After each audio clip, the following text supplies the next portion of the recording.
Bismillahirrahmanirrahim. Now we are going to start the microbiology. Before I go to the detail of the lecture, so first of all I want to tell you that this lecture is not limited to the introduction part, because we have to cover some important aspect related the different microbes as well as the normal flora we have to cover. But because it's first lecture, that's why I mentioned it's an introduction to microbiology.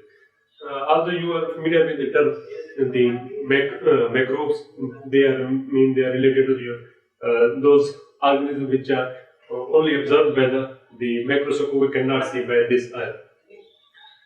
This term, I think, first time in the late 19th century, this term was used, microbial. Then, as the transition in the different era of our world, so same thing happened to the transition in the microbial.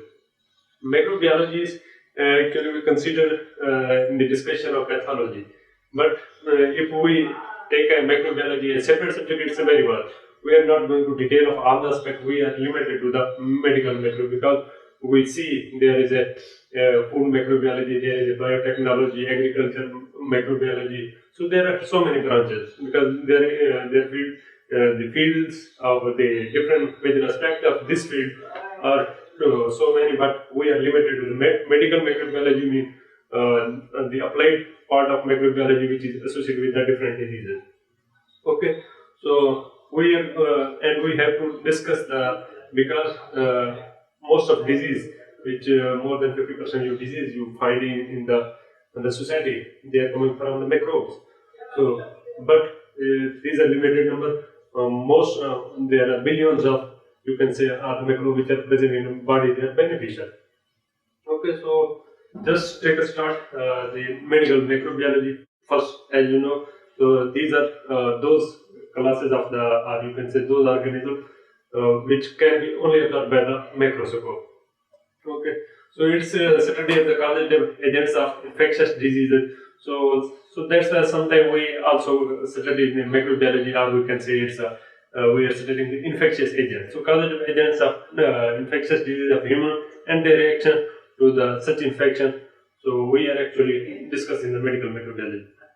So these agents are not limited to any specific thing. They are distributed everywhere in the air. You can say soil, water, animals, human body, fruit, the world. So if you compare the number of the microbes in the feces, they are more than the total population of human beings. So they are, but thanks to God, they are the macroscopic. If we can visualize by our eyes, it's too difficult. It's irritating discussing with, for example, if they are sitting on my hand throughout the day, I'm washing my hand again and again, they are still here. So thanks to God, it's a microbial. If they were visualized by our eye, life becomes so difficult. Okay, so in the other words, it deals with the etiology, meaning the cause of disease, and the pathogenesis, how the disease is going to be, the mechanism of disease, and the laboratory diagnosis. So specific treatment, control of infection. So all these things we are actually interested in the medical microbiology. Okay. So why is it important? Because more than 50% of diseases of human beings are coming from these microbes, and their wide prevalence and their transmission between people to animal, people to people. So that's why this is important. So and you're challenging treatment, because day by day there is as we are evaluating, the microbes are also evaluating. So the drug which actually we use against the microbes, we call them the antibiotics. So they are day by day they become resistant to these. So that's why we need to study them. I think although it's part of the pathology, but it's also important especially the antibiotic study, which is part of our pharmacology. So if you don't understand the structure of these microbes, so just consider these like an enemy. When you want to kill some enemy, you need to maximum information regarding their structure, their lifestyle, all these things. So we can attack them. So because we want to prevent people from their infections or the problems they are creating in our world. Okay. So for this purpose, we go for the immunology. Immunology is simply the study of mechanism of body protection. Okay, so for the study of the immunology, first we need to study the microbiology. So five major groups we need to study in the microbes. So number one is the viruses. The second is the bacteria, and the third is the fungi, or you can say yeast and molds. And the number fourth is the protozoa, which you commonly call the protists. Okay, and the number fifth, which you call them worms, are the helminths. So helminths. So all of these five are the again are not the one subject, but we are limited to the medical their perspective.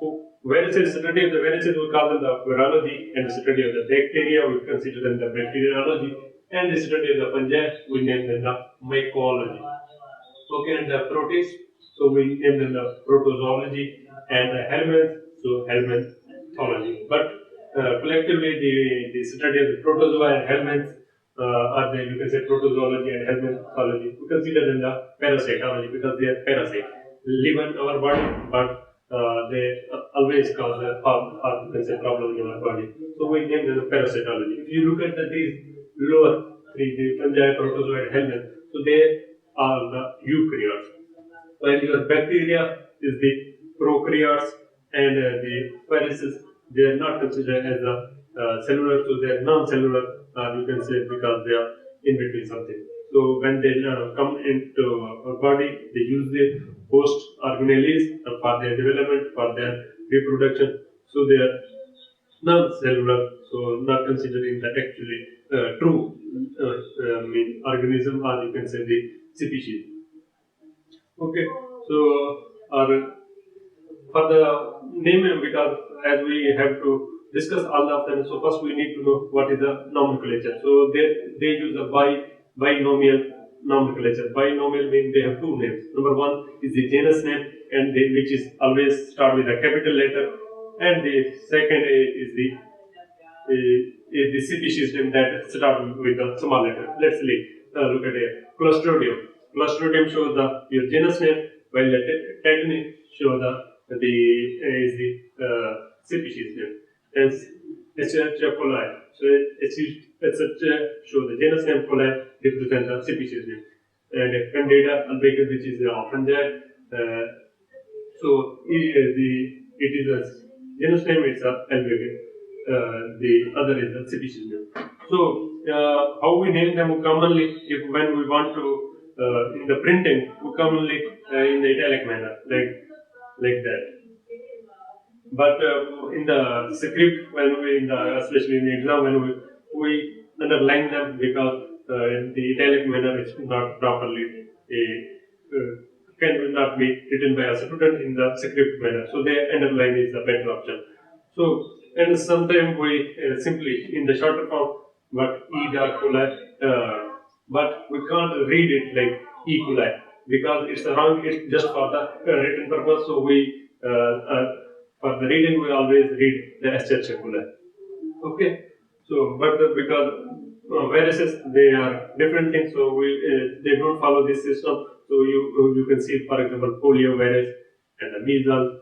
So measles viruses are the simplex viruses. So they don't follow this nomenclature. Okay. No, because as I mentioned, so first we need to compare the prokaryotes and the eukaryotes. Then we go for the comparison of all these five major groups: the viruses, bacteria, fungi, protozoa, and so first we need to compare the prokaryotes and the eukaryotes. So if you look at the prokaryote, on the outer aspect you can see a cell wall.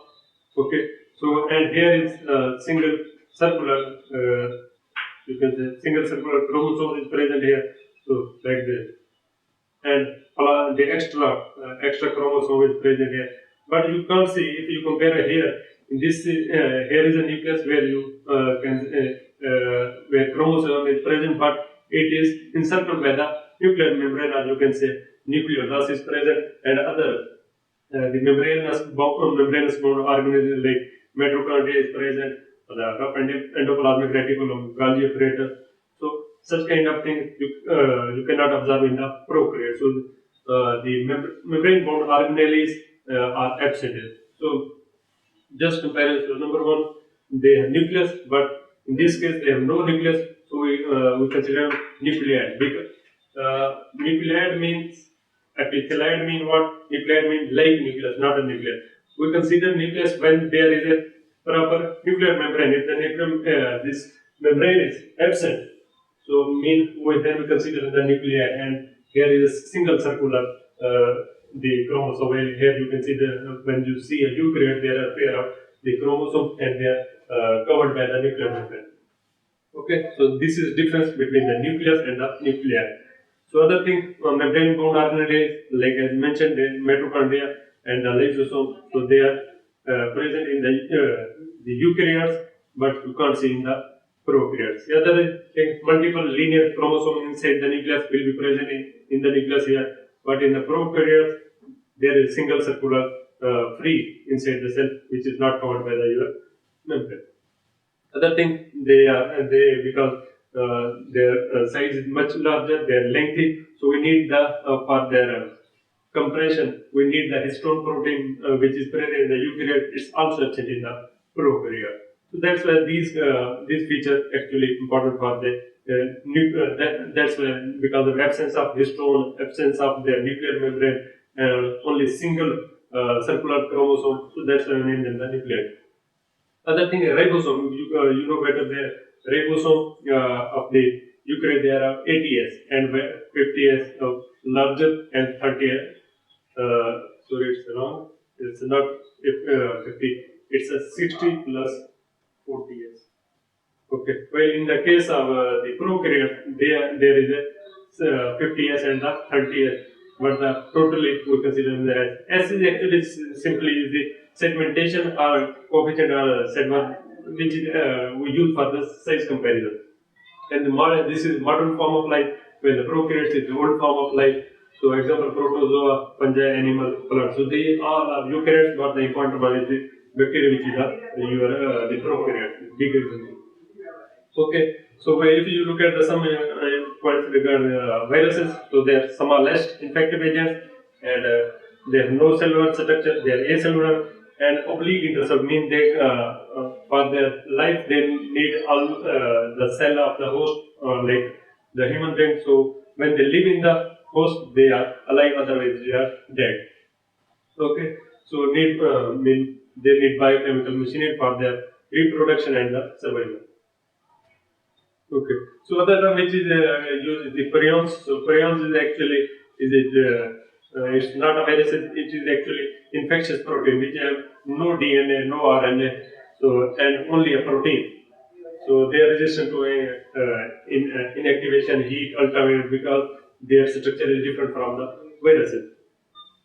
But for sterilization we use the hypochlorite and sodium NaOH, or you can say sodium hydroxide, and the autoclaving. So these for the sterilization purpose we use them. And as I mentioned, because they have no DNA, no RNA, so we sometimes we call them the slow viruses, but they are more dangerous because no treatment is available for the prion diseases. And if you look at the normal structure, so the normal structure they have alpha helix configuration, but for the pathogenesis they change their shape into beta pleated shape like that. Okay, so which you normally study in the hemoglobin structure. So this is just for information, but not to memorize. Just you have to idea what is prion, and the virion, which is important for the plant, not for us.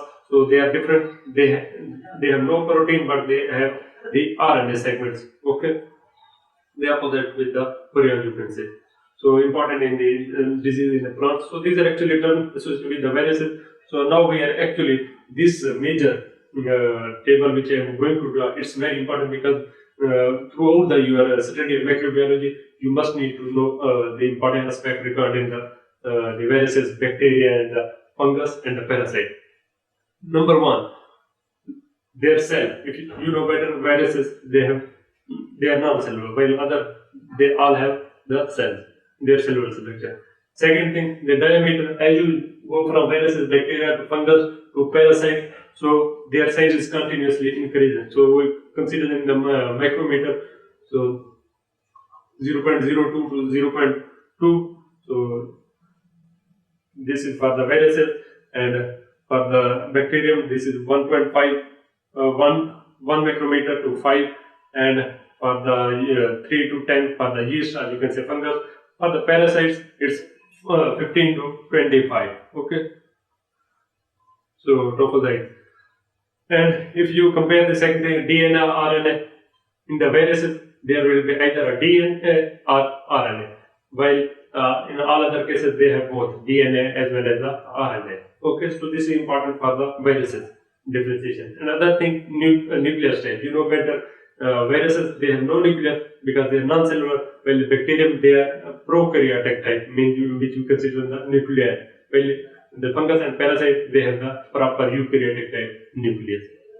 Okay, so other thing, ribosome, as you mentioned, so viruses because they are non-cellular, so it should be absent, while in the bacterium it is 70S, which has 30 and 50S, the subunit, and 80S in the case of the fungus and the parasite. Okay, because they are eukaryotic type.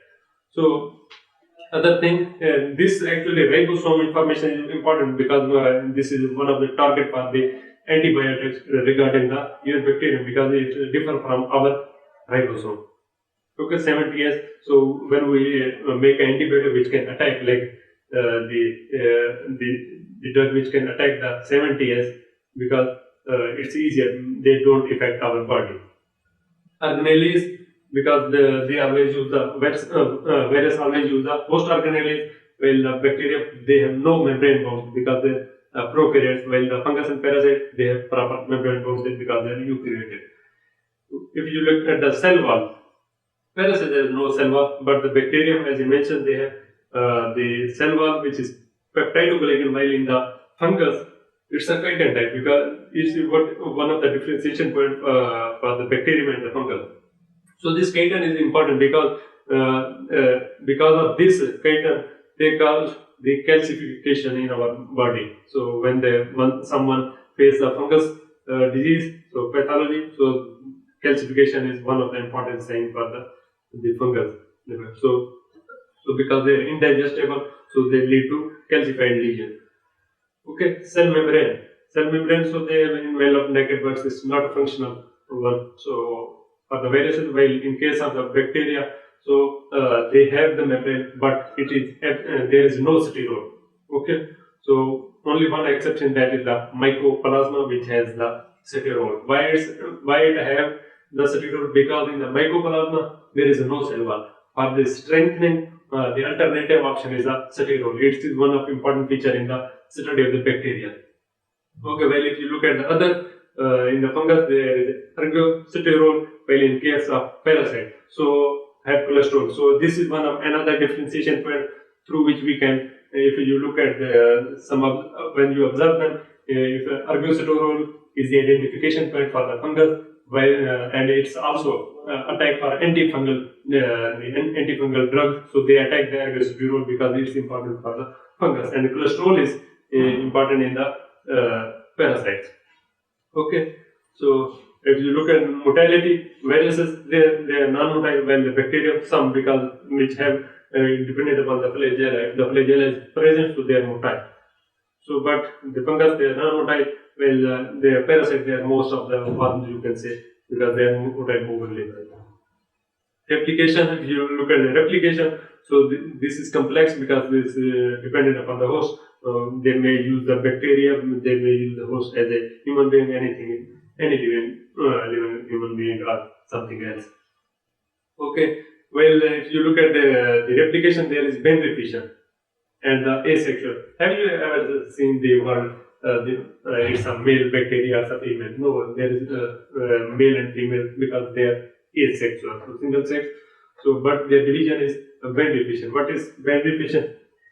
If you look at it here, for example, here is one cell present here. So, mean after they divide into two like that. So they divide into two, and again they form another cell two. So again this will divide. They form the other you can say fourth cell. So It's actually exponential growth. You can say here is 1, here is 2, here is 4, then 8, then 16. So they divide like that because band division where we use the 2n. For example, if the here is 2 power 0. Okay, well here you can say 2 is 1. Here is 2 superior. Here is 2 power 3. So this process continues. So that's why we name the band division, and it's always asexual. Well, if you compare with the fungus where they form the budding, for example, there is a cell of fungus, so they form a bud-like structure. So they bud separate and form another which will grow into the proper the fungus. So this is important for the budding and the mitosis process for the fungus. So and parasite follow this. If you look at the nucleic acid replication, so because viruses totally depend upon the host, while their bacterium continuously follow the this band division. Okay, so they are continuously dividing while they are follow the G and S phase. Are you familiar with the G and S phase? Although this is not part of the biochemistry where you see the G1 phase, then they come into the S phase, then I think the G2 phase. After the G2 comes the M phase. So, and this cycle continue. Another some resting phase is also present where you see the G0 phase, and again come back to the. So this cycle is important for the eukaryotic. Okay, so they follow the G and S phase fungus as well as your parasite. While these they are showing the band division. Okay. So if you look at the mRNA, so their mRNA is polycistronic. What does mean polycistronic? Mean one gene. Mean polycistronic. One gene is for multiple. The protein is important. One mRNA can is enough for the synthesis of multiple protein. While in the mono mean you have single gene for one protein. So this is major difference in the polycistronic and the monocistronic. So the fungus are monocistronic and the parasite monocistronic, while the bacterium they some are the mono, some are the poly. Okay. Other thing, if you look at the genetics, so they have exons only. What is exon and while intron? As you say, it's a non-coding part. Actually, you can say the intron. For example, if you draw it here. Okay. So, for example, here is the this gene is present here. So in this here you will find some non-coding part like that. So mRNA is present here. So where you see this non-coding part is actually considered the intron. So when we go for the utilization of this strand, we go for the splicing, mean we remove that, and again we come only exons. Okay. So these are actually in the genetics of the bacterium, they have only exons, while the fungus they have both exons and introns because they are the eukaryotics. Okay, I think this table is very important because throughout the when we study the bacteriology or the mycology or the parasitology or the virology, so always you need to recall these points regarding each of the class.